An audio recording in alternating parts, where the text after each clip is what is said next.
After Spider-Man had revealed his identity to the public during the events of Civil War, pretty much every single villain wanted a piece of Spider-Man or his family members. And one of the most notable occurrences during this time was when Kingpin hired an assassin to kill Peter Parker, but the gunman ended up shooting Aunt May by accident. During these events, there were many times where even Mary Jane was in life-threatening situations, where pretty much Kingpin hired henchmen to find and kill Mary Jane and kill her gruesomely so Peter could never recover. Kingpin's just fucked up like that. However, there was one instance where Aunt May was in a life-threatening situation due to Peter's identity being revealed, but she handled it herself. And it's a pretty awesome comic book, so I want to talk about it today with y'all.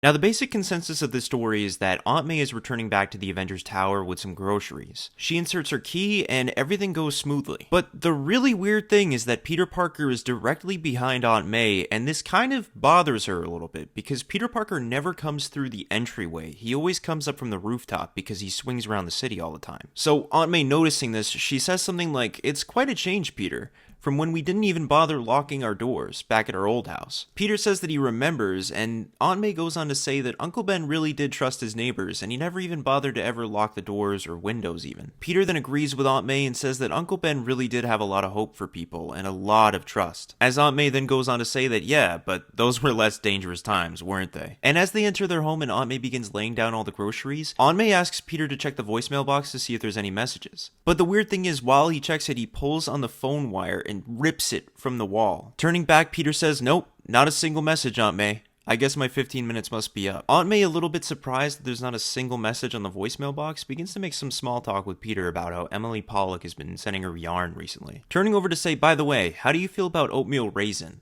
I know they're not your favorite, but I couldn't get my hands on any chocolate chips." And Peter says back, "Oatmeal raisin cookies, Aunt May? Sure, why not?" This is the moment when the story flips on its head and that we see that the real Spider-Man is out on a mission all the way across New York trying to fight off Mullet-Man. During this fight, there's also a couple of lesser-known villains fighting off Black Cat that's teaming up with Spider-Man at this point. And while the lesser-known villains are trying to take on Black Cat and Spider-Man, they're a little bit angry with Chameleon because he said that this plan would be foolproof. Spider-Man, hearing that the Chameleon is involved and knowing how dangerous he is, he begins to interrogate Mullet-Man to know where he is, yelling at Mullet-Man that if there is a shred of goodness left inside of you, tell me where Chameleon is. To which Mullet-Man says, "Your aunt."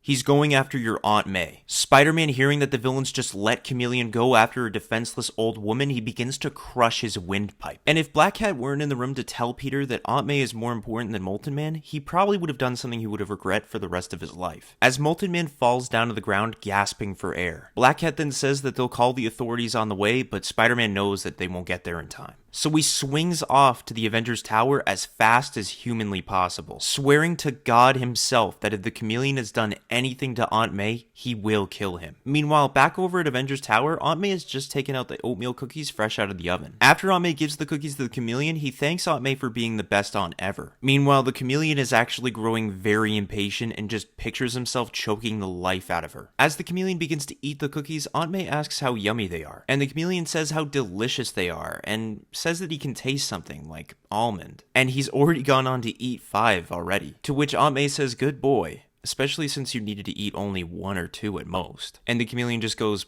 "What? What did you do?" To which Aunt May says to the Chameleon that you'll be interested to learn that Peter's Uncle Ben couldn't go to sleep without making sure that every single door and window in our house was locked and double locked. And that Peter's favorite cookies are ginger snaps, and that he hates oatmeal raisin. Yes, even mine. And also that my friend Emily Pollock hasn't ordered yarn for me in 10 years since she retired to Florida, the dear. The Chameleon then says, "Oh, so you were testing me the whole time." But Aunt May just says back, "No, I knew it wasn't you from the moment we stepped in the elevator." What kind of mother wouldn't be able to tell her son from an imposter? Because that's what I am to Peter. Asking, "Which one are you? The Chameleon? Mysterio? A new one?" And the Chameleon, growing angry with each second that goes by, he begins to get up and raise his hands to choke the life out of her. But then his stomach begins to rumble and he asks, "What did you do to me?" To which Aunt May says that those oatmeal cookies that you ate, well, I also laced those with arsenic, rat poisoning, and several other poisons in the house, just for this very occasion. As she shows that she knit gotcha inside of a little handkerchief she knit. The Chameleon then falls to his feet, and Aunt May is really happy with herself that she managed to take down a big-time villain. But right after this happens, Spider-Man blasts through the window yelling at the Chameleon to back off. But when he finds that the Chameleon is already taken down, he's really confused, asking Aunt May what the heck happened here. So Aunt May tells Peter that she baked the Chameleon cookies and spice them up, she added a bunch of poisons and even crushed up some of Mary Jane's sleeping pills. And after seeing what the Chameleon almost managed to do, he hates what he's done to his family. He's made them all targets after revealing his identity. But Aunt May tells Peter that he did what he thought was right, and that's all that matters, and they're all fine.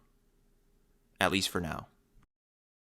I hope y'all really like that comic because it really just shows that Aunt May doesn't take shit from nobody. And another one of my favorite Aunt May moments is when she actually does a stare down with Wolverine and manages to make him stop smoking inside of Avengers Tower. And every one of the Avengers is just in awe that Aunt May managed to talk Wolverine down. Aunt May's the GOAT.